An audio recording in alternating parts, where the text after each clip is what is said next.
Welcome back, everyone. In a world where money rules, fixing a universally accepted financial system could be as easy as Bitcoin.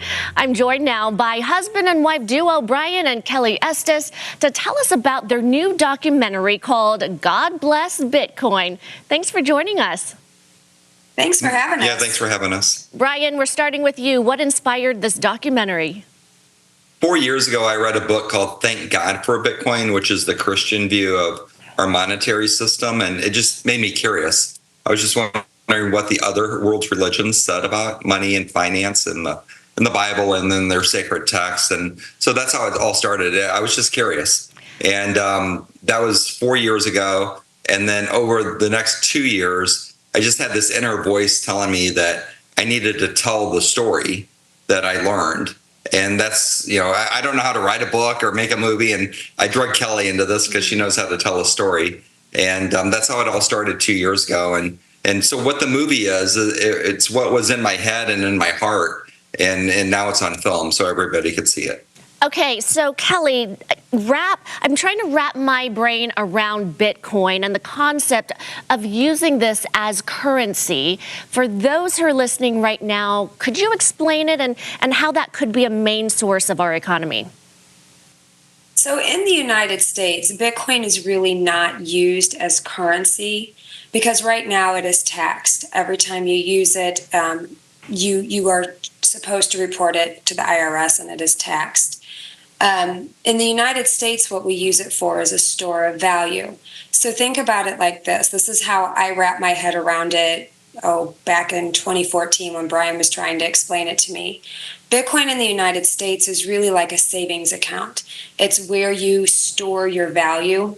You would spend your dollars and you would save your Bitcoin. So Bitcoin is what gives you a store of value or a savings account. Cash is your checking account.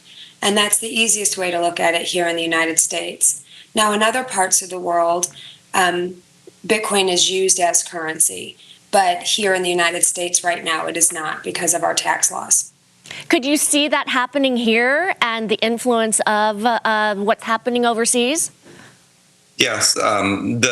Just recently, the Supreme Court overturned what's called the Chevron doctrine. And so if you look back to 2014, the IRS said Bitcoin was property and subject to capital gains taxes. But that is going to be challenged next year because the Chevron doctrine says that the IRS cannot set tax law. Only Congress sets the law and presidents sign that law into effect. And so this law saying Bitcoin is taxable was never passed by Congress. So that's going to be challenged. And as soon as that goes away, then we could freely use it as currency in the United States because it won't be property. It will be currency then. And how is Bitcoin a more ethical alternative to the current monetary system? Well, the way that we came to that conclusion is that we talked to religious leaders across the five world's biggest religions, which are Christianity, Judaism, Islam, Hinduism, and Buddhism, to see what their sacred texts had to say about how we are to use money as a medium of exchange between each other. And it had basically they all came down to the same thing: do no harm. So do not steal, do not kill, treat each other fairly. Because our current system allows our government to print money with nothing to back it, it's diluting our purchasing power, which is essentially stealing our work, our energy, and our time from us. So that's just one way that Bitcoin is more ethical than our current system. Because Bitcoin only has 21 million that can ever be created, there is no way to dilute that and steal our purchasing power. So evening out the playing field, we could talk on and on about Bitcoin and all the education and knowledge we could glean from it. Where can we find your documentary? We probably need to watch it right now.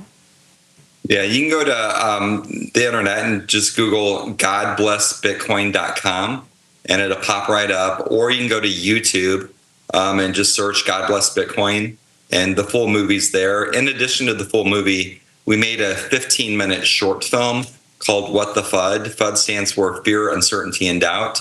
And that addresses all the uncertainty and the misinformation about Bitcoin. Like it's bad for the environment, criminals use it, we don't know who started it, how can it be trusted? So that little short, 15-minute short addresses those concerns too.